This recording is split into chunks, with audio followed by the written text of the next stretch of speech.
Many people avoid investing in an RRSP because they think their money will be stuck in that account for 20, 30, or even 40 years, and they're afraid they'll need it before then. Or, they just don't really see the point of an RRSP at all.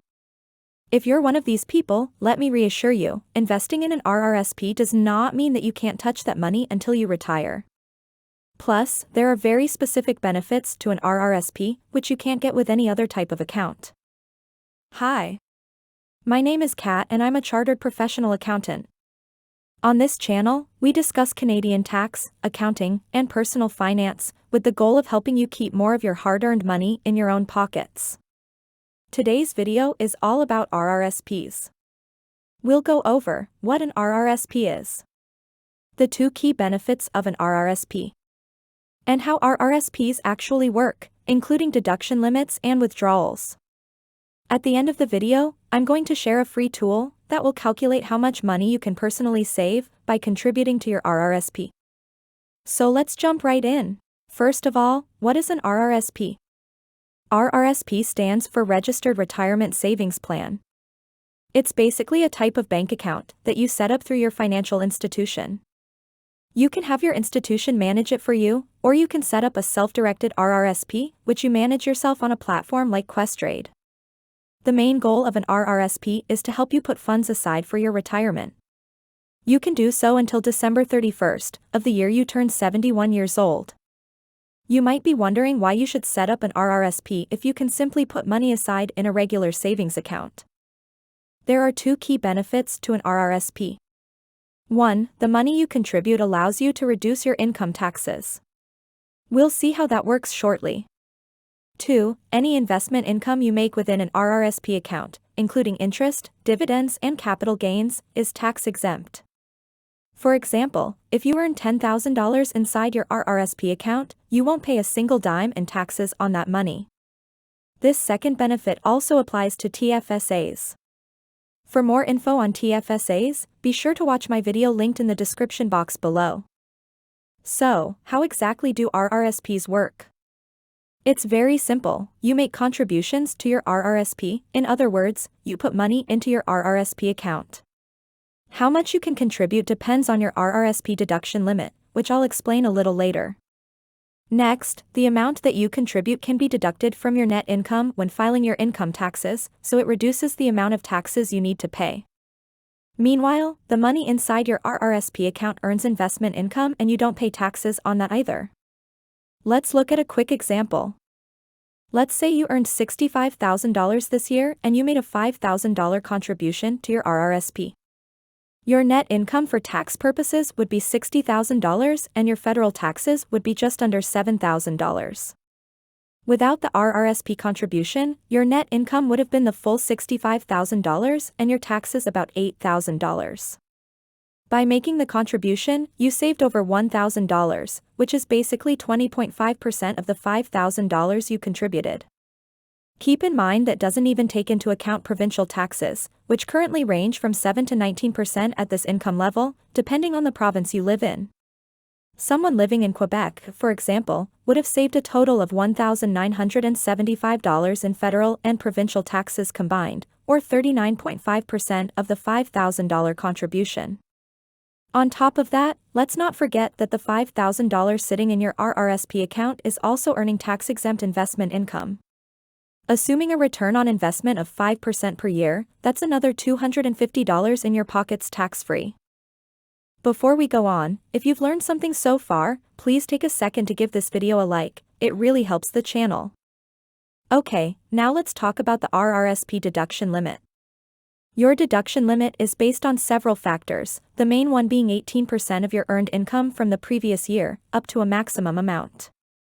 The three most common types of earned income are employment income from your job, income from your self-employed business, and rental income from any real estate property you own.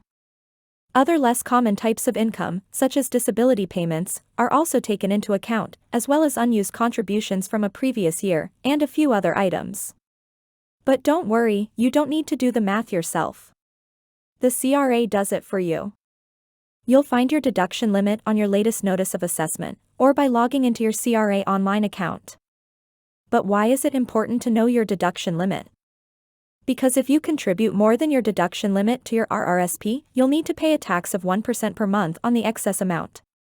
Thankfully, the CRA allows a $2,000 leeway, so, if you overcontribute by $2,000 or less, they won't charge you this 1% tax.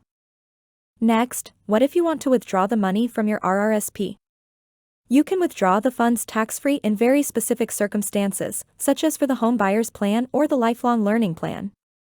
I'll be making videos about these programs in the future, so stay tuned for that. You can also withdraw the funds at any time, unless the type of RRSP account you opened has some sort of restriction attached to it, and the amount will be added to your net income. That means you'll pay taxes on it the same way you pay taxes on your salary or other earned income. Ideally, you don't want to withdraw the funds from your RRSP until you're retired, as that's when your overall income is likely to be lowest. Let's look at an example to see how that works. Let's say your job currently pays you $65,000 per year. Your federal income taxes on that amount would be about $8,000, as we saw earlier. If you were to withdraw, let's say, $10,000 from your RRSP account, your taxable income would increase to $75,000, and your income taxes for the year would be over $10,000. In other words, your withdrawal cost you over $2,000 in taxes, or 20.5% of the $10,000. In retirement, on the other hand, you no longer have a salary, so your taxable income would simply be the $10,000 you withdrew from your RRSP. Your taxes on that amount would be $0 because it's less than the basic personal amount of $15,000. Finally, I mentioned at the beginning of the video that you can contribute to your RRSP until you turn 71, so what happens when you do turn 71 years old? You essentially have three options. The first is to withdraw the funds, which as we just saw, is taxable. The second is to transfer your RRSP to an RRIF, a registered retirement income fund. You then receive payments from the RRIF every year. The transfer itself is not taxable, but the payments you receive are. In other words, if you have $100,000 in your RRSP and you transfer it to an RRIF, you won't be charged any taxes on the $100,000 right away. However, the payments you receive each year from the RRIF will be included in your net income and therefore be subject to income taxes. The last option is to buy an annuity. As with the RRIF, you won't be charged taxes for buying the annuity, but payments received from it will be included in your income and therefore taxed.